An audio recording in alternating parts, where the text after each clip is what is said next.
إن الحمد لله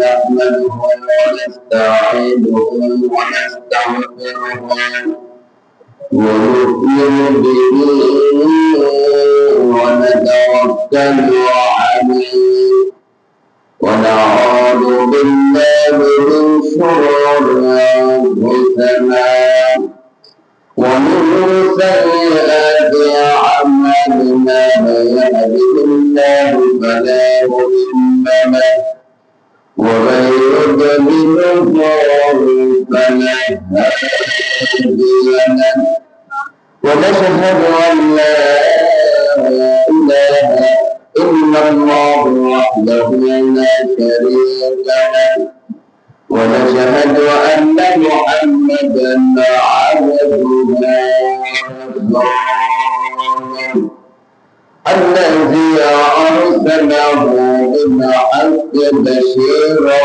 ونذيرا وداعيا إلى الله بإذنه وسراجا وقمرا منيرا وقد قال الله سبحانه وتعالى في كلامه المجيد وفرقانه الحميد أعوذ بالله من الشيطان الرجيم بسم الله الرحمن الرحيم قل إن صلاتي ونسكي ومحياي ومماتي لله رب العالمين وقال رسول الله صلى الله عليه وسلم إنما الأعمال بالنيات أو كما قال عليه الصلاة والسلام إن الله وملائكته يصلون على النبي يا أيها الذين آمنوا صلوا عليه وسلموا تسليما اللهم صل على سيدنا مولانا محمد وعلى آله سيدنا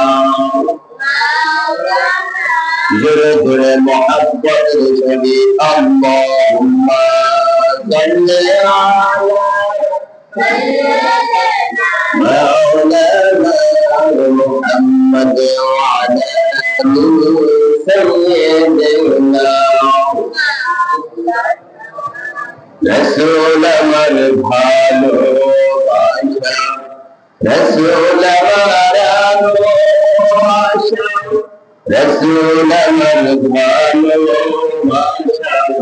رسول مرحبا رسول رسول مرتم بمعلم أهل السماء رسول مرتاجي قرمي ونبرنا اللهم صل على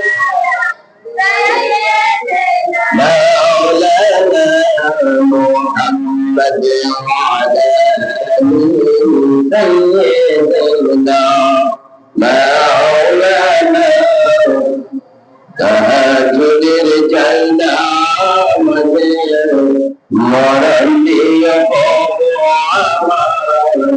تهجد الجنة مدير مرندي إقامة دين التاجي كل قولي اللهم صل على مولانا محمد وعلى آله سيدنا হাজারো ব্যথা বেদনার পরে ফিরে আসলে তুমি আপন ঘরে, দিনের আলো তুমি ছড়িয়ে দিতে, চলে হলে মদিনায় মক্কা ছেড়ে হে রাসূল, তোমাকে ভুলে আমি কেমন করে হে রাসূল,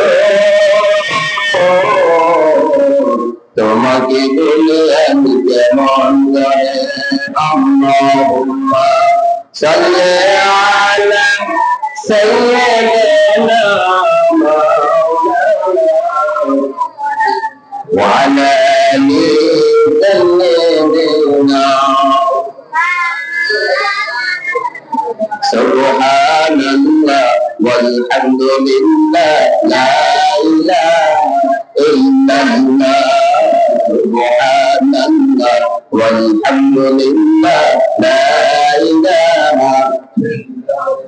এই দুনিয়ার খনি সম্পদ কে করেছে দান, মাটির দেহে যতন করে, মাটির দেহে যতন করে কে দিয়েছে পার, সে যে তোমার আমার মহান প্রভু আল্লাহ রে মেহেরবান। সুবহানাল্লাহ ওয়ালহামদুলিল্লাহ লা ইলাহা ইল্লাল্লাহ সুবহানাল্লাহ ওয়ালহামদুলিল্লাহ লা ইলাহা ইল্লাল্লাহ মুহাম্মাদুর রাসূলুল্লাহ। আমরা সকলে পড়ি সাল্লাল্লাহু আলাইহি ওয়াসাল্লাম। সম্মানিত উপস্থিতি, আজকে পবিত্র ঈদুল আজহা, কোরবানির দিন।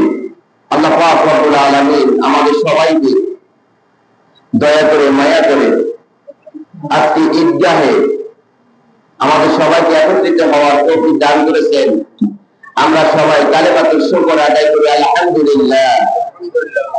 রব্বানা লাকাল হামদ হামদান কাসীরান তাইয়িবান মুবারাকান ফীহি ইয়া রাব্বি লাকাল হামদু কামা ইয়ানবাগী লিজালালি ওয়াজহিকা ওয়া আযীমি সুলতানিকা। লাকাল হামদু বিল ঈমান, লাকাল হামদু বিল ইসলাম, লাকাল হামদু বিল কুরআন। প্রশংসা আদায় করছি কার? খুশি হয়েছেন কে? বেজার হয়েছেন কে? শয়তান। তার সবসময় সর্ব অবস্থায় সুখ থাকি দুঃখ থাকি, যে কোনো অবস্থায় যে কোনো মুহূর্তে আমরা প্রশংসা আদায় করবো তার। সম্মানিত উপস্থিতি, সময় যেহেতু কম, ইন্ট্রোডাকশন সংক্ষিপ্ত, পয়েন্টে পয়েন্টে আমি নির্দিষ্ট কাজের মধ্যে কিছু আলোচনা করবো ইনশাআল্লাহ। সম্মানিত উপস্থিতি, কোরবানি এমন একটি বিষয়, এমন একটি সাবজেক্ট, এমন একটি স্যাক্রিফাইস। এই কোরবানি দিব কার জন্য বলেন? কার জন্য? অথচ লক্ষাধিক টাকা দিয়ে পশু ক্রয় করে নিজের নামে কোরবানি দিতেছেন, নিজের পক্ষ থেকে আল্লাহ তাআলার নামে, নিজের পক্ষ থেকে আল্লাহ আল্লাহ রাসূলকে সন্তুষ্টি অর্জন করার জন্য কোরবানি দিতেছেন। আর এই কোরবানির পশু গোশতগুলো আমরা নিজেরা খাই, আমরা নিজেরা ভক্ষণ করব। ধনীরা গরিব কোরবানি দিবে, গরিবেরা খাবে, এলাকার প্রতিবেশী সবাই খাবে। তাহলে এখানে আল্লাহ তাআলার ফায়দা কি বলেন? এখানে আল্লাহ তাআলার ফায়দা হচ্ছে প্রত্যেকটা কোরবানি দাতা ব্যক্তি তাকওয়া এবং ইখলাস আছে কিনা আল্লাহ তাআলা কিছু কিছু বিষয় সাবজেক্ট পরীক্ষা করবেন। এখানে কোরবানির শব্দের অর্থ হচ্ছে নৈকট্য অর্জন করা, স্যাক্রিফাইস, ত্যাগ করা, আল্লাহ তাআলার কাছাকাছি হওয়া। এই কারণে আর শরীয়তের পরিভাষা কোরবানি হচ্ছে আল্লাহ আল্লাহ রাসূলকে সন্তুষ্টি অর্জন করার জন্য নির্দিষ্ট সময় নির্দিষ্ট নিয়মে আল্লাহ তাআলার সন্তুষ্টি অর্জন করার জন্য আল্লাহ তাআলার নামে পশু জবে করাকে কোরবানি বলা হয়। এর মধ্যে কোরবানির গুরুত্ব আছে, ফজিলত আছে।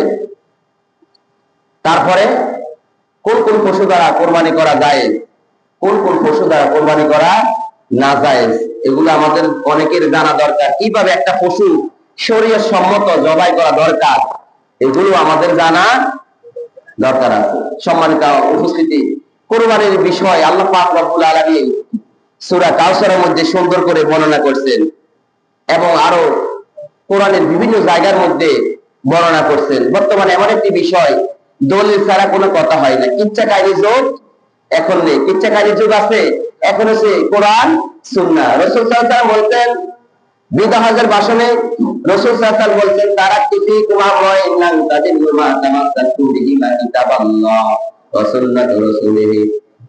রাসূল সাল্লাল্লাহু আলাইহি ওয়াসাল্লাম বলছেন, আমি চলে যাচ্ছি, আমি কিন্তু দুইটা জিনিস রেখে যাচ্ছি। এক হচ্ছে আল্লাহ তাআলার কোরআন, আর দুই নম্বর হচ্ছে রাসূল সাল্লাল্লাহু আলাইহি ওয়াসাল্লামের সুন্নাহ। যে ব্যক্তি এই দুইটা জিনিস আঁকড়িয়ে ধরবে, সেই পৃথিবীর জমিনের মধ্যে যতদিন বেঁচে থাকুক না কেন কোনদিন কখনো পথভ্রষ্ট হবে না। সুবহানাল্লাহ বলেন।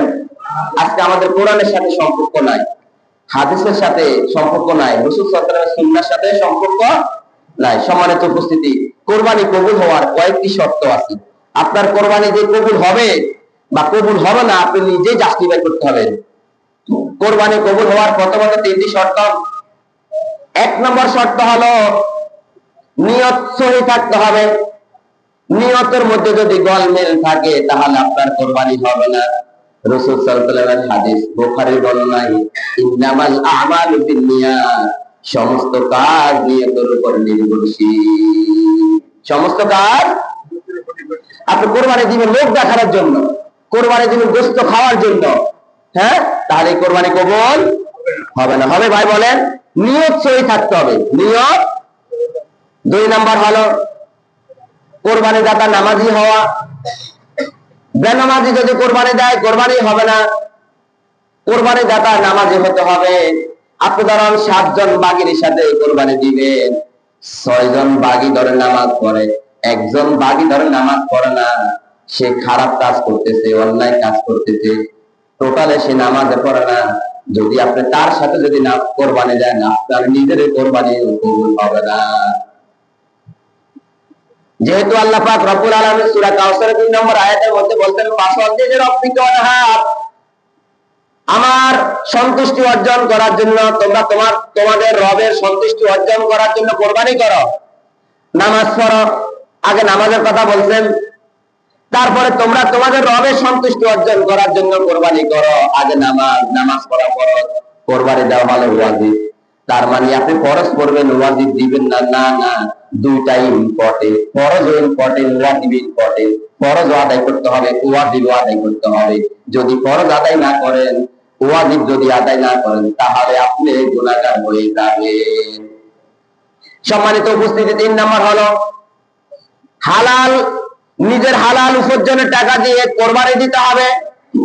হারাম সম্পদের টাকা দিয়ে যদি আপনি কোরবানি দেন, আপনার কোরবানি হবে না। যেমন মেসাল এক্সাম্পল, উদাহরণ হলো, যদি সুদের টাকা দিয়ে আপনি কোরবানি দেন, আপনার কোরবানি হবে না। যদি ঘুষের টাকা দিয়ে যদি আপনি কোরবানি দেন, আপনার কোরবানি হবে না। চুরির টাকা দিয়ে যদি আপনি কোরবানি দেন, কোরবানি হবে না। ঘুষের টাকা দিয়ে যদি আপনি কোরবানি দেন, কোরবানি হবে না। জুলুম অত্যাচার করে ওই টাকা দিয়ে যদি আপনি কোরবানি দেন, আপনার কোরবানি হবে না। কোরবানি দিতে হবে নিজের হালালের নিজের কষ্টের টাকা দিয়ে কোরবানি দিতে হবে। যেহেতু কোরবানি দিবেন আল্লাহ রাসূলকে সন্তুষ্ট অর্জন করার জন্য। এই কোরবানি হযরত আদম আলাইহিস সালামের যুগ থেকে কোরবানিটা প্রচলন আছে, এবং এই কোরবানি হচ্ছে হযরত ইব্রাহিম আলাইহিস সালাম, হযরত ইসমাঈল আলাইহিস সালামের সুন্নাত আবিকুল ইব্রাহিম, হযরত ইব্রাহিম আলাইহিস সালাম, হযরত ইসমাঈল আলাইহিস সালামের সুন্নাহ। সম্মানিত উপস্থিতি, আমি পার্ট ক্রমান্বয়ে আলোচনার দিকে আস্তে আস্তে যখন যাব আপনারা বুঝতে পারবেন। তাহলে কোরবানি দিতে হবে আল্লাহ রাসূলকে সন্তুষ্ট অর্জন করার জন্য। আর কোরবানি দেওয়ার যে শর্তগুলো আছে, ওই শর্তগুলো যদি আমরা আদায় না করি, তাহলে আপনার কোরবানি, আমার কোরবানি আল্লাহ তাআলার কাছে কবুল হবে না। কবুল হবে বলেন? কবুল হবে না। সম্মানিত উপস্থিতি, কোরবানি কবুল হওয়ার আরো অনেকগুলো শর্ত আছে। কোরবানি দিতে হবে ইখলাসের সাথে। আল্লাহ পাক রব্বুল আলামিন বলেন, ওয়া মা উমিরু ইল্লা লিয়াবুদুল্লাহা মুখলিসিনা লাহুদ্দিন। মুখলিস, ইখলাসের সাথে কোরবানি দিতে হবে। আখলিস দীনাকা ইয়াকফিকাল আমালুল কলিল। অল্প আমল নাজাতের জন্য, লোক দেখানোর জন্য 5 লক্ষ টাকা দিয়ে গরু কিনছেন বাজারে গিয়ে, হাঁটতে হাঁটতে পা ক্ষয় হয়ে যাচ্ছে লোক দেখানোর জন্য, আর তাহলে কোরবানি কবুল হবে না। আল্লাহ রাসূলকে সন্তুষ্টি অর্জন করার জন্য অল্প দামের একটি বকরিও যদি আপনি যদি কোরবানি দেন, এই বকরি আল্লাহ তাআলা কবুল করে নেবেন। সুবহানাল্লাহ বলেন। সম্মানিত উপস্থিতি, কোরবানি যেন আল্লাহ রাসূলের তরিকা অনুযায়ী হয়। তারপরে হালাল কামাজি কোরবানি দেওয়া, এমন পশু দ্বারা কোরবানি দিতে হবে যা শরীয়ত নির্ধারণ করা হয়েছে, যেমন গরু, উট, বেড়া, দুম্বা, এই সমস্ত পশুগুলো দিয়ে কোরবানি দিতে হবে। ধরেন আপনি গরিব সমাজের মধ্যে, এখন আপনার অনেক আশা ভরসা, আপনি কোরবানি দিবেন কিন্তু আপনার সামর্থ্য নাই, আপনি একটি মুরগি দিয়ে কোরবানি দিয়েছেন। আচ্ছা বলুন তো আপনার কোরবানি হবে কিনা? কোরবানি হবে না। যে সমস্ত বস্তুগুলো দিয়ে কোরবানি দিলে কোরবানি হালাল হবে, জায়েজ হবে, ওই বস্তুগুলো দিয়ে কোরবানি দিতে হবে। সম্মানিত উপস্থিতি, আল্লাহ পাক রব্বুল আলামিন বলেন, বাহিমাতুল আনাম, যে সমস্ত বস্তুগুলো দিয়ে কোরবানি দিলে কোরবানি জায়েজ হবে, হালাল হবে, ওই সমস্ত বস্তুগুলো দিয়ে কোরবানি দিতে হবে। কোরবানির ফসলগুলো যাবতীয় দোষ ত্রুটি থেকে দূরে থাকতে হবে। দোষ ত্রুটি থেকে দূরে থাকতে হবে। অনেক সময় পশুগুলো অসুস্থ হয় কিনা বলেন? অসুস্থ হয় কিনা?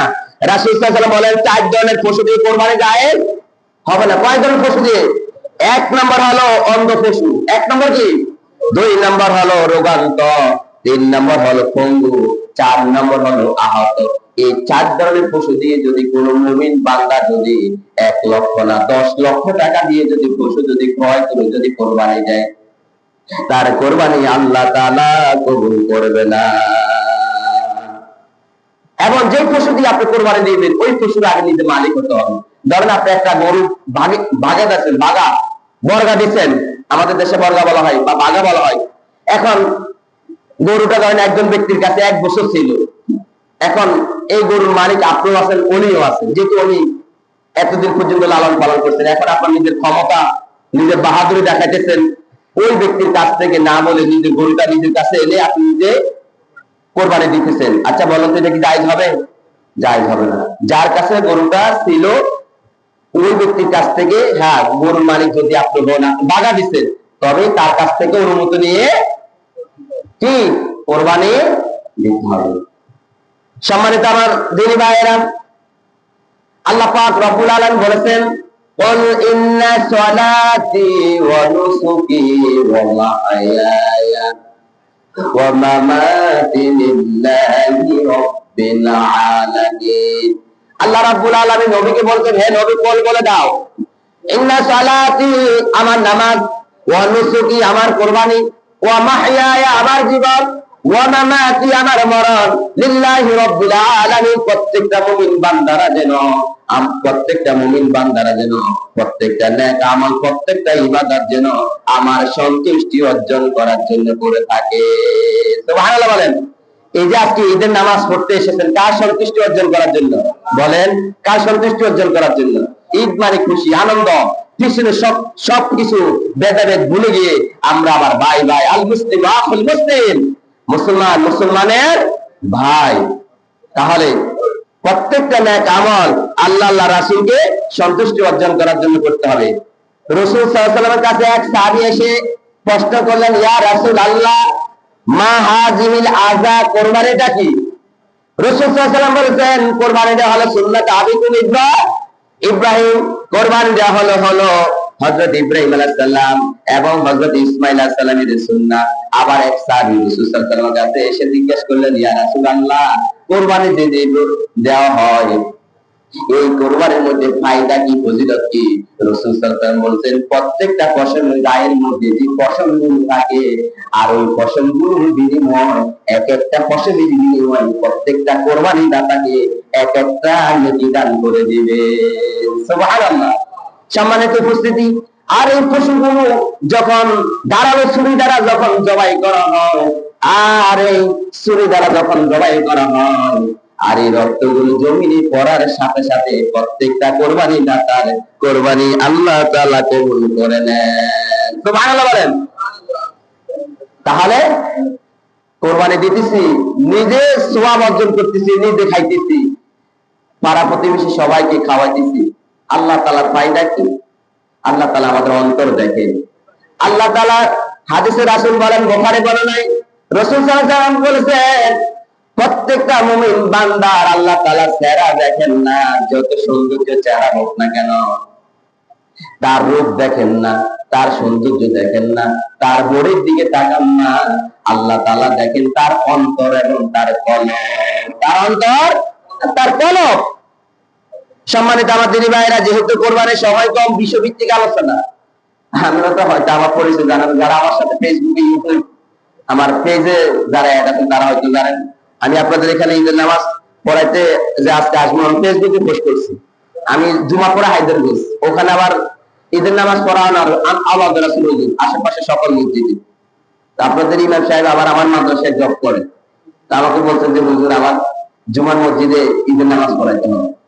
আবার 5 জায়গায় নামাজ পড়াই ওই যে কাজীগঞ্জ মার্কেট মসজিদে, ওখানে ওনাদের অনেক রিকোয়েস্ট। আমি বলছি না, যেহেতু একটা অফার পাইছি, একজন ভাই বলতে ওয়াদা দিছি, ওয়াদা বরখেলাপ করা যাবে না। তাহলে এই যে আপনাদের সবার সাথে কিন্তু নতুন দেখা আমার সাথে, আপনারাও আমাকে দেখছেন, বা যারা ইউটিউবে আমার আলোচনা শুনেন, ফেসবুকে আলোচনা শুনেন, হয়তো 2-1 জন এখানে আছেন। তাহলে আপনারা আমাকে নতুন দেখছেন, আমি আপনাদেরকে নতুন দেখলাম, প্রিয় ভাইয়েরা। তাহলে এই পৃথিবীতে আমরা ক্ষণস্থায়ী, আল্লাহ তাআলার কাছে আমরা আবার ফিরে যেতে হবে।